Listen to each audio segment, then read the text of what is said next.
Doctor, ഈ ടീനേജിലോട്ട് കിടക്കുന്ന മക്കൾക്കുണ്ടാകുന്ന മാറ്റങ്ങൾ എന്തുകൊണ്ടാണെന്ന് മനസ്സിലാകുന്നില്ല.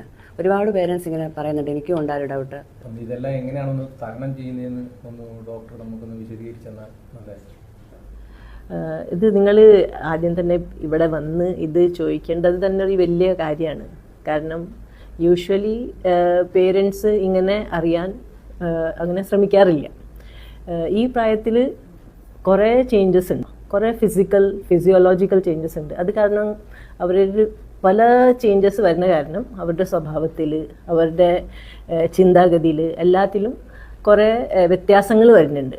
അപ്പം എല്ലാ കാര്യം നമ്മൾ തിരുത്തേണ്ട കാര്യമില്ല, പലതും ഇതിൽ നമ്മൾ മനസ്സിലാക്കേണ്ട കാര്യമുണ്ട്.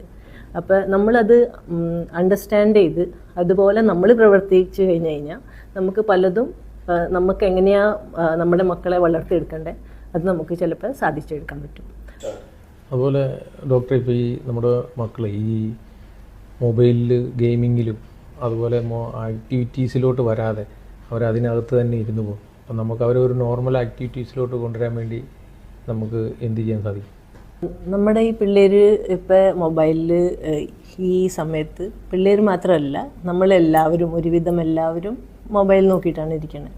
അതൊരു പ്രശ്നമുള്ള കാര്യമാണ്. പക്ഷേ അതിനേലും വലിയ പ്രശ്നം എന്ന് വെച്ച് കഴിഞ്ഞാൽ ഈ സമയത്ത് അവർക്കുള്ള ഓരോ ഇമോഷണൽ ചേഞ്ചസും വേറെ ഫിസിക്കൽ ചേഞ്ചസും ഉള്ള കാരണം അവർ മൊബൈലിൽ സോഷ്യൽ മീഡിയയിൽ മാത്രമാണോ അല്ലെങ്കിൽ വേറെ വല്ല അപകടത്തിൽ പെടുന്നുണ്ടോ എന്നും നമ്മൾ അറിഞ്ഞിരിക്കണം.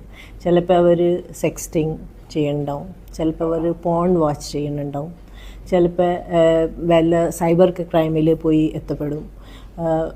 അങ്ങനെ നമ്മൾക്ക് അവർ എക്സാക്ട്ലി അവർ ഏത് ആക്ടിവിറ്റിയിലാണ് പോണേ അതിലവർ അഡിക്റ്റ് ആവുന്നുണ്ടോ ഇല്ലേ, ഇത് നമ്മൾ ജസ്റ്റ് ഒരു കൗൺസിലിംഗ് അവർക്കും നിങ്ങൾക്കും കൊടുത്തിട്ട് നമ്മൾക്ക് ഈ പെരുമാറ്റം മാറ്റാൻ പറ്റുമോ അല്ല അതിനേക്കാളും വലിയൊരു പ്രശ്നമാണോ, അതിൽ നമുക്ക് വല്ല സൈക്കോളജിസ്റ്റോ സൈക്യാട്രിസ്റ്റിൻ്റെ ആവശ്യമുണ്ടോ, അതൊക്കെ നമ്മൾ ഇവാലുവേറ്റ് ചെയ്ത് ശരിക്കും നോക്കി അതുപോലെ നമ്മൾ കൊച്ചിനെ പേരൻസിനും ഒരുമിച്ച് വെച്ച് നമ്മൾ അങ്ങനത്തെ ഒരു കൗൺസിലിംഗ് ഒക്കെ നടത്തി ഒന്ന് ഇവാലുവേഷൻ ചെയ്യേണ്ടത് ആവശ്യമാണ്.